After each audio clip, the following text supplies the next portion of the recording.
Hey everyone, Kevin here. I think it's safe to say that we're all pretty frustrated, wondering and waiting when this next stimulus package is actually going to happen. We keep hearing positive indicators. We hear that the Federal Reserve is saying, yes, spend more money, help the people. We need to do that to avoid long-lasting permanent scars to our economy. We know Treasury Secretary Mnuchin's now, yeah, it's looking highly likely. You know, we're hearing Republicans say they want to put money into the hands of the American people immediately. Obviously, we know Democrats want to do that as well.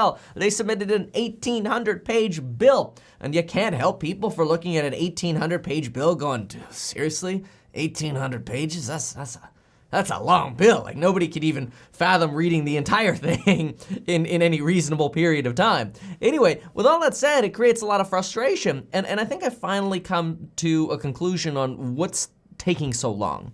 That is, why are we not seeing the action that we saw in March? And then after I give you that conclusion, I want to give you some other updates on what's going on. So my conclusion is we don't have any sincere, and again, I'm going to say this as unbiased as possible here.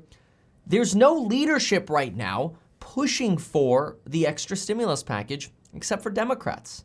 And so we have this political problem of, look, Donald Trump has surrounded himself with economic advisors who are saying things like this. Kevin Hassett today, this morning, Sunday morning, said, quote, all the signs of economic recovery are going to be raging everywhere. He said that while we're struggling. He says all the signs of economic recovery are going to be raging everywhere. That capacity is going to ramp up. Unemployed Americans are going to go back to work. And these are all going to be factors that fuel the economic recovery quickly. And then he says, quote, I think we're very, very close to an inflection point in terms of business activity, which just means everything kind of went down and we're close to, all right, we're at bottom, let's go back up and ramp it back up. And that's been reflected in the stock market, which I have to say, I think is giving the White House this impression that everything's okay. We're opening up. We're going back to normal. Now, we submitted a petition to the White House with over 112,000 signatures saying, hello, we would like $2,000 per month because we need it.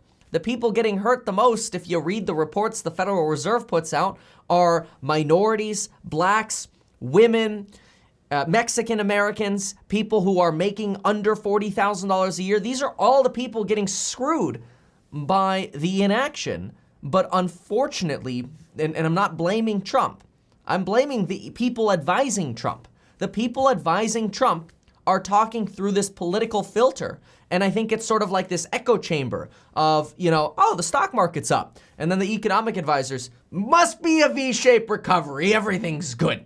Meanwhile, economists at central banks and outside the administration, outside, like people who used to work for the Trump administration and were in those shoes are like, we need more stimulus, folks. Come on, like, this is your time to shine. So I wish there was a way we could just get through to the White House and make it clear.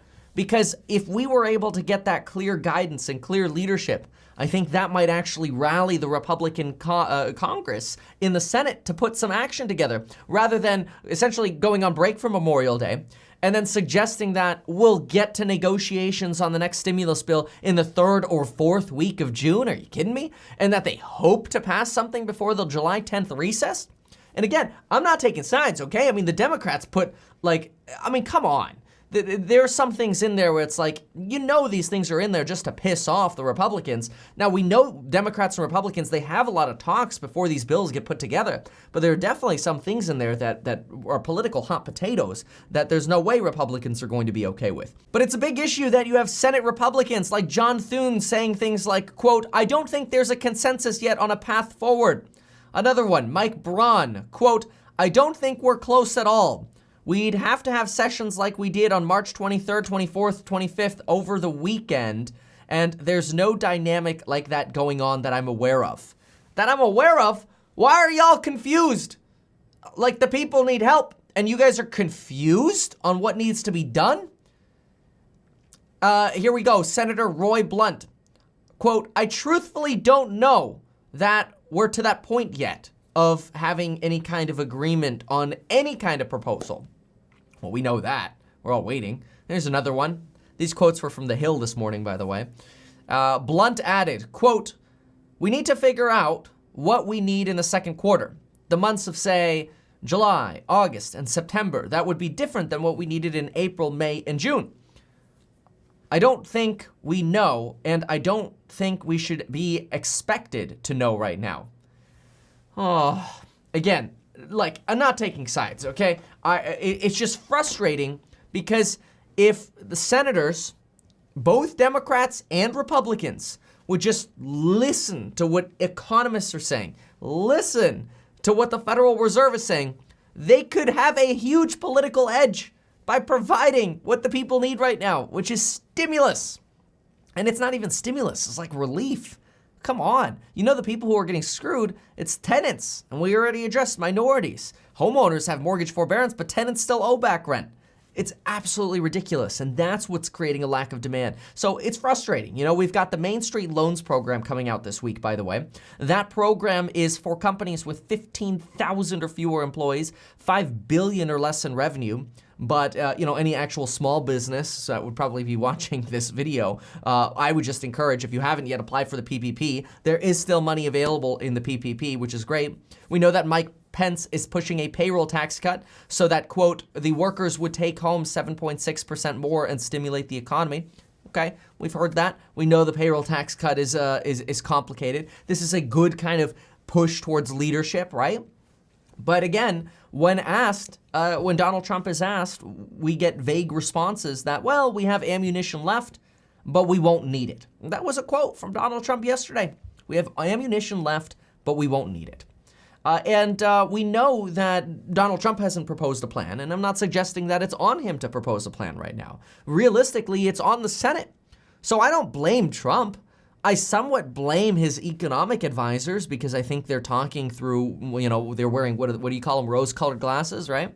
Everything's going to be much better than it really feels on the ground just because the stock market's up. The stock market represents like 15% of people. Only 50% of people actually own stocks.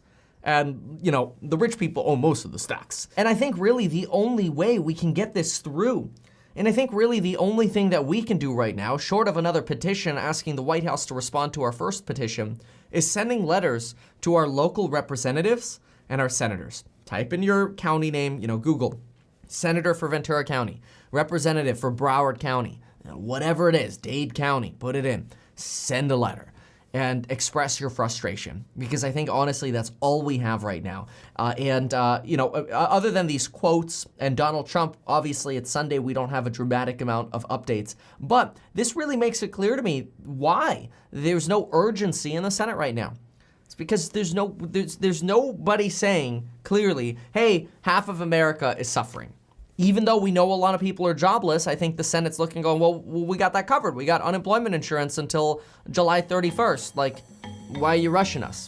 That's seriously the tempo that I feel is going on right now. It's very frustrating. So I encourage you to write that letter. If you have not yet considered subscribing to the channel, please consider doing so. Make sure you check out the links down below. I kept the plug until the end. We've got links for life insurance, so if this stresses you out, you can get life insurance within 4 to 5 minutes. You can join my programs. We've got a coupon code down there expiring. And of course, make sure to get 2 free stocks with Webull when you deposit just $100. Thanks for watching. See you next time.